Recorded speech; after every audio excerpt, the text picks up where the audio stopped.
Ya está con nosotros nuestra compañera reportera Fernanda Monroy, que nos va a presentar esta investigación que realizó, que tiene por título Impacto del cambio climático en la salud mental, porque, lo decíamos al inicio del programa, provoca ansiedad, depresión, estrés postraumático y, en fin, trae otro tipo de implicaciones también ambientales, experimentar esta fase de la historia en la cual el cambio climático pues es uno de los problemas internacionales más relevantes y hablaste ahí con un experto, Javier Urbina Soria, quien es maestro en psicología ambiental por parte de la UNAM. ¿Qué es lo que te dijo? Y cuéntanos también tu reportaje. ¿Qué tal, Aníbal? Buenos días para nuestra audiencia y al equipo de producción.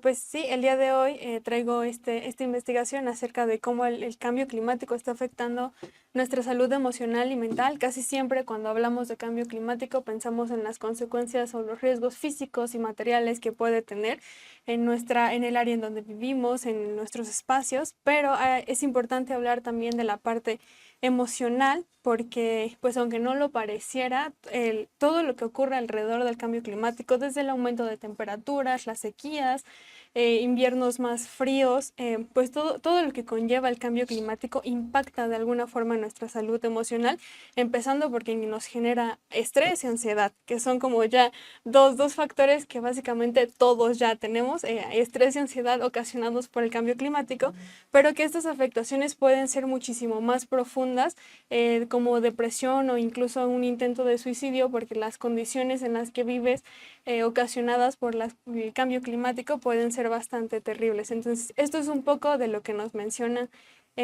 pues en esta entrevista que puede tener con Javier Urbina Osoria. Solo también un poco mencionar que la Organización Panamericana de la Salud y la Organización Mundial de la Salud, en el Plan de Protección de Salud Mental en Situación de Desastres y Emergencias, señalan que estos fenómenos tienen que ser considerados como verdaderas tragedias o dramas humanos y que por lo tanto la atención de lo que puede afectar lo que puede traernos el cambio climático debe incluir un enfoque psicológico, además del físico y material, y esto es lo que nos comenta Javier Urbina en el primer corte. Vamos a verlo. Uno de los grandes problemas actuales en el mundo seguramente es la explosión demográfica. Habemos muchos miles de millones de gente en el mundo. Pero también con esto, la sobreexplotación de recursos, por lo mismo, porque somos muchos, y eso nos ha llevado a consumir más desarrollos fósiles y a desarrollar tecnología que nos permita producir más, que el campo produzca más, que las industrias produzcan más rápido, etcétera, etcétera. Todo esto en una población creciente, pues no hay planeta que lo aguante. Estas tres condiciones llevan a otra serie de situaciones, el cambio climático es una de ellas, pero también la disminución de la capa de ozono, el calentamiento global, que no es idéntico al cambio climático, tiene sus diferencias, el cambio de los ecosistemas, la lluvia ácida, la desertificación, la disminución del recurso agua, etcétera. Ejemplos nada más. No es la totalidad, hay muchos más fenómenos. Y de todos estos fenómenos también se derivan otra serie de condiciones como el aumento de la radiación ultravioleta, el deshielo de los polos, los climas extremos, mucho frío, mucho calor, la ruptura de cadenas alimenticias, la migración por cuestiones ambientales, la elevación del nivel del mar, plagas, etcétera. Otra vez, no son todos los efectos, son algunos de los efectos, pero lo que quiero es que veas la cadenita, ¿sí? Finalmente uno diría, ¿y qué tiene que ver la explosión demográfica con la migración? Si lo ves en el contexto, sí tiene que ver.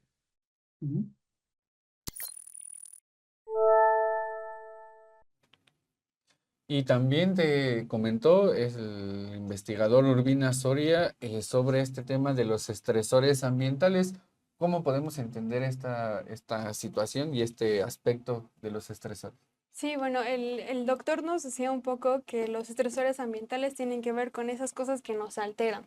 Cualquier cosa, desde un ruido, desde voces muy altas o lugares muy concurridos que nos sacan como de esta comodidad y que pues tienen que ver con muchas cosas, con aspectos religiosos, incluso nuestra vida amorosa, nuestro desarrollo en el trabajo, pero ahora específicamente hablamos de cómo nos afecta ambientalmente que el clima no esté limpio, que las calles no estén, sí, que las calles no estén completamente limpias, que el aire esté como demasiado contaminado y esto se suma a la cadena de estresores ambientales que al final pues nos generan un problema emocional. Vamos a ello. ¿Qué son los estresores ambientales? Nosotros los definimos de manera muy amplia. Un estresor es todo aquello que no alcanza o que rebasa los límites de tolerancia humana. Cuando tú no puedes, con tus umbrales mínimos y máximos, estar a gusto con una condición, eso te estresa. Y hay muchos factores estresores, las cuestiones económicas, las cuestiones sociales, las sentimentales, incluso a veces las religiosas, etcétera. Pero aquí ahorita nos interesan las ambientales. Hay muchos factores ambientales que pueden considerarse estresores. Esos estresores ambientales derivan ¿de qué? De nosotros mismos, de lo que los humanos hemos hecho con el planeta. El estado actual del planeta es resultado de lo que los humanos hemos contribuido.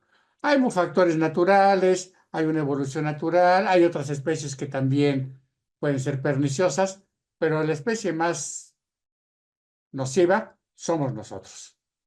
Somos nosotros los que hemos llevado al planeta al grado en el que está y los que hemos provocado que el clima cambie más aceleradamente de lo que debería de estar cambiando.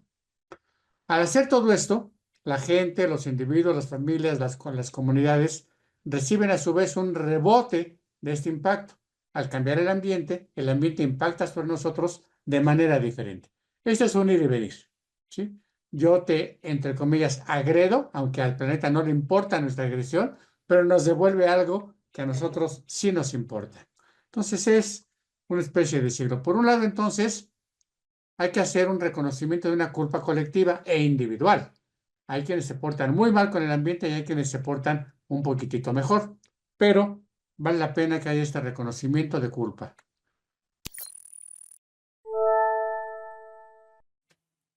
Pues así es un poco también de lo que nos comenta acerca de esta culpa colectiva que tenemos, de que reconocemos que como humanos, pues somos conscientes del daño que hacemos hacia el medio ambiente, desde que quizás no cuidamos tanto el agua, no separamos nuestros residuos y que pues hay un conocimiento de que hemos dañado un poco el medio ambiente y pues esto a la vez nos deja vulnerables ante el cambio climático, que es otro poco de lo que nos hablaba el maestro acerca de cómo al reconocer este daño que hacemos, también nos deja en una posición vulnerable de, bueno, ya sé que esto está pasando y por lo tanto considero que soy vulnerable. Algo que nos presenta en este siguiente corte que presentaremos es un estudio que ellos realizaron acerca de cómo fue determinando las personas la vulnerabilidad que sienten ante el cambio climático. Y lo que nos empezaba a mencionar es que uno reconoce que es vulnerable, pero es más sencillo reconocer la vulnerabilidad de los otros, que es un poco como alejar qué tan vulnerable soy, como un poco de amortiguamiento para no estar quizás tan estresados o ansiosos por lo que podría traernos el cambio climático. Vamos a verlo. Le preguntamos a la gente qué tan vulnerable se sentía ante el cambio ambiental global. A la gente común, población abierta. Y nos decía que ella sí era vulnerable, pero que su familia era más vulnerable, que los habitantes de su ciudad todavía más vulnerables, el Estado más, todos los mexicanos más, el continente americano y toda la población más. Es decir, mientras más lejano es el personaje, está más en riesgo. Yo sí estoy en riesgo, pero no tanto. Hay una especie de amortiguamiento, ¿sí? Quizás para no sufrir tanto cotidianamente, pero reconozco que los demás sí están en riesgo. Y también otro de los aspectos relevantes en torno a este tipo de situaciones, Fernanda, es el tema de normalizar los cambios climáticos, normalizar todo lo que sucede alrededor de ello. Lo hemos vivido en varias partes aquí en la Ciudad de México. Hay zonas en donde cada año se inunda, en donde experimentamos este tipo de aspectos. En el norte también cada año ya saben que cuando viene esta etapa de sequía, de extremo calor, pues la gente ya está acostumbrada y está acoplada a este tipo de aspectos. ¿Qué te comentó al respecto de esta situación? Sí, él lo menciona un poco como el mito de la invulnerabilidad personal, en donde pues nos dice un poco que las personas se empiezan a acostumbrar a que todo el tiempo esté lloviendo en sus casas, a que pues de repente se inunden sus hogares o haya deslaves en las zonas en las que viven, y que esto lo que ha generado es que las personas se adapten o normalicen de alguna forma este riesgo que ellos enfrentan como un mecanismo de defensa, digámoslo de esta forma, porque lo que hacen es, yo ya sé que todas las temporadas de lluvia mi casa puede sufrir una inundación, entonces lo que yo hago es que voy a prepararme con costales para que tal vez el agua no se atraviese, o compro ciertas cosas para proteger mis muebles y evitar que corran el riesgo, pero al final esta normalización pues también los deja vulnerables, porque es como si ya no percibieran ese riesgo del que son, pues del que pueden sufrir. Vamos a ver lo que nos dice. En uno de los estudios que hicimos, ya más enfocaditos, ya no lo hicimos en tantos lugares, sino nada más en tres. En Guadalajara nos dio esta parte como percepción de vulnerabilidad. En la Ciudad de México esto y en Villahermosa esto. Tú debes de saber que Villahermosa se inunda cada año 2 o 3 veces. No es cierto que ellos estén a salvo, como podría decir este estudio de percepción. Lo que está pasando es que ellos ya se adaptaron, ya normalizaron que les va a pasar. Ya no es un riesgo para ellos, es una realidad inherente. O ya modificaron en parte sus casas, ya tienen preparados elementos tipo taburetes donde suben sus muebles cada vez que ven que se van a inundar, etcétera, etcétera. Es decir, ya tomaron alguna medida de adaptación, pero no es que no estén en riesgo, ¿sí? Es que ya no lo perciben como tal, ¿sí?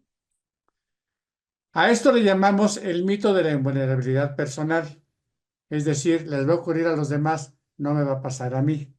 Sin embargo, ocurre que quienes más invulnerables se consideran son más vulnerables.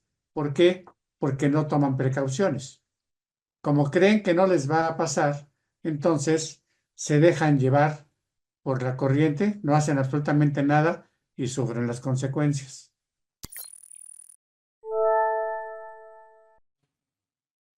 Y otro de los temas relevantes tiene que ver con esta sensación de impotencia que también hablaste con este investigador al respecto de por más que las personas hagamos un cambio y abonemos al tema de detener el cambio climático, no hay forma de que esto se detenga, entonces tenemos esta sensación de impotencia. Sí, sí, así es, Aníbal. Es algo complicado porque pareciera que estamos como en un círculo, ¿no? En donde entra mi frustración de querer, bueno, entra mi querer hacer algo y empiezo a cuidar el agua, separo mis residuos, compro menos, compro ecológico, como que soy más consciente de las cosas que hago para cuidar el ambiente, pero al final las acciones que uno va haciendo pues no impactan de manera masiva o de manera macro en nuestro ambiente, y eso genera frustración y esta sensación de impotencia en las personas que dicen, bueno, ¿para qué voy a separar mi basura? ¿Para qué voy a cuidar el agua si mi vecino no la cuida? ¿Para qué cuido los empaques que utilizo o busco reutilizar cosas si da igual y en el mercado venden muchas cosas? Entonces, pues es una situación complicada que es parte también de lo que el psicólogo nos mencionaba dentro de uno de los problemas emocionales que se genera, porque esta sensación de impotencia también genera un poco de desesperanza al sentir que no se puede hacer realmente nada y que al final estamos hablando de otra implicación emocional. Vamos a ver lo que nos dijo. Por más que yo haga, no puedo incidir en el volumen del problema o en la gravedad del problema. Esto es lo que la mayor parte de la gente piensa y se pensaba mucho cuando se decía, cuando empezó lo de la separación de residuos. ¿Para qué la separo si en el camión la juntan? Sí. Bueno, ya en el camión no la juntan. Hacen trampa a veces y sí la juntan, pero no la deberían de juntar porque tienen compartimentos separados para cada una, ¿sí, no? Pero ese es un poco a lo que voy. ¿Para qué ahorro agua si nadie más lo hace? ¿Para qué cuido las áreas verdes si todo el mundo eh, las echa a perder? Un poco en esa idea va esto. Por lo tanto, hay una sensación de impotencia, ¿sí? Por más que yo haga, el ambiente va a seguir estando como está o peor. Pues ahí está lo que nos comenta el psicólogo Javier. Un poco también para introducir a la segunda parte sobre las afectaciones a la salud emocional, tengo acá la información del Observatorio Europeo de Clima y Salud, en donde nos dice que los fenómenos meteorológicos extremos pueden causar estrés postraumático, ansiedad o depresión. Las altas temperaturas alteran el estado de ánimo de las personas y nuestros ciclos de sueño, y al mismo tiempo aumentan el riesgo de suicidio y afectan a quienes tienen problemas de salud mental. Y la angustia asociada a los cambios climáticos y ambientales continuos anticipados, pues causan ansiedad climática. Estas solo son algunas de los problemas que puede traer las consecuencias del cambio climático. En entrevista, el maestro Javier nos habla también un poco de la desesperanza, la ansiedad, cómo podemos incluso desarrollar problemas de depresión o de ira o de frustración, incluso pues caer en el consumo de sustancias psicoactivas para evitar un poco pues esta desesperanza y esta frustración que tenemos ante el cambio climático. Vamos a verlo. Estos estresores ambientales y si todas estas condiciones, incluso el querer portarse bien con el ambiente y no tener el medio económico, también te puede molestar, también te puede crear ansiedad. Entonces, tenemos todas estas posibles reacciones psicológicas. Ecoansiedad, que es el término de moda, es de lo que más se está hablando, pero también puedes tener un enojo extremo e ira, desesperanza, por lo que te decía de chin, por más que hago, no veo que esto cambie. Estrés postraumático, después de un episodio fuerte, digamos Chalco. ¿Sí? Depresión, si esto se mantiene mucho tiempo y no tienes buena fortaleza, si no estás realmente empoderado, si no tienes capacidad de aguantar esto, te puede dar abuso de sustancias. ¿Por qué? Porque te aligeran el espíritu, te pierdes y ya te deja de preocupar el mundo, ¿no? Puede llevar a una cuestión de agresión. Tú debes tener por ahí muy presente que la violencia en general aumenta cuando hace más calor. ¿Sí? La temperatura genera esto, también puede generar estas situaciones de estrés. Hay un deterioro cognitivo, el malestar, el sentirte estresado y tener que atender a otras cosas, hace que no proceses con la rapidez o con la precisión con la que normalmente lo harías si no estuvieras estresada.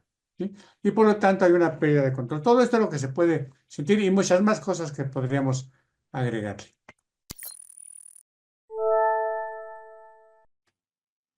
Y también este tipo de aspectos que están en tu reportaje tienen otro tipo de implicaciones, ¿no? Porque este maestro Javier, que es maestro en psicología, también te habló de que los mismos psicólogos no tienen los recursos necesarios para poder hacer este tipo de atenciones que implican los efectos del cambio climático en la salud de las personas. Sí, así es, Aníbal. A pesar de que pues desde la psicología se ha tratado de hacer investigación y hay demasiadas publicaciones sobre cómo enfrentar emocionalmente el cambio climático, pues la realidad es que al menos en lo que corresponde a México, los planes de estudio para las personas que están estudiando psicología o psiquiatría, pues no han ido a la par del cambio climático. Lo que nos hablaba un poco Javier, el maestro Javier en la entrevista, es que parece que el cambio climático nos rebasó a todos, que en algún momento, pues sí, se hizo demasiado grande, no tuvimos como forma de prever lo que podría llegar a pasar y que esto ocasionó que hubiera de alguna forma una desactualización en los planes de estudio y provocara que los médicos que puedan brindar atención clínica para tratar estos aspectos pues no estén completamente capacitados para hacerlo. No quiero decir que no puedan atenderlo, esto es importante Claro. porque al final pues ellos señalan que han buscado las formas de atender o brindar esta atención clínica para las personas que tienen depresión, ansiedad o estrés por el cambio climático, pero que no es una atención completa. Y algo importante que señala también el maestro en esta entrevista es que es importante pues actualizar estos planes, buscar pues hacer una investigación más profunda que pueda ir a la par con las personas que están sufriendo este tipo de padecimientos por el cambio climático. Y algo importante que señala es que a pesar de que la psicología aún no tiene todas las herramientas como para hacerle frente al cambio climático, es muy necesaria esta disciplina para pues entrar al problema de una forma completa. Vamos a verlo. Salud mental, tampoco tenemos recursos humanos suficientes que estén preparados. Podemos atender una crisis familiar, una crisis escolar, una crisis de duelo, lo que tú quieras, pero si alguien llega al consultorio y le dice a un psicólogo clínico, oiga, yo estoy muy preocupado, me está dando una depresión por el cambio climático, ese psicólogo clínico no va a saber qué hacer. Él va a intentarlo, va a dar ahí algunas técnicas, pero no hemos preparado recursos humanos específicamente para atender estresores ambientales. ¿Por qué? Porque los planes de formación en las escuelas de psicología no lo consideran. No ha crecido tan rápido el problema que no hubo tiempo de anticiparlo y por lo tanto no se han modificado los planes de estudios. Algunas formas terapéuticas que se usan para otros problemas pudieran no ser aplicables en el cambio climático. Por lo tanto, hay que tener una actualización de los planes de estudio y una actividad muy intensiva en actualizar a los terapeutas para que empiecen a recibir pacientes por cuestiones ambientales. En el caso de quienes se dedican a resolver problemas ambientales, deben de voltear a ver a las ciencias sociales y a las ciencias del comportamiento y no nada más a las ingenierías o a las ciencias ambientales. No nada más la química, ni la física, ni nada de eso, sino que también las ciencias sociales. Por eso me atrevo a decir esto, que aunque la psicología no va a resolver el cambio climático, sin la psicología no se va a resolver.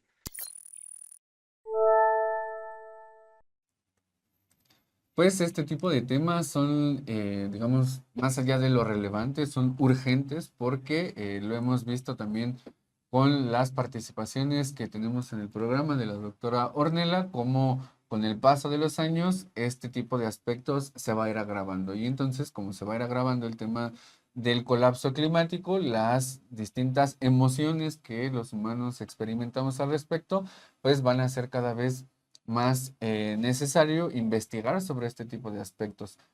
Fernanda, ¿con qué cerrarías? Así es, Aníbal. Bueno, cierro con esto último que ya nos comentaba el maestro Javier acerca de introducir a investigadores y psicólogos en el tema del cambio climático, porque así como nos hemos enfocado en los riesgos físicos y materiales, también debemos de poner atención a la salud emocional y mental de las personas, que sin duda también es igual importante que nuestra salud física. Eso sería mi cierre. Muchas gracias.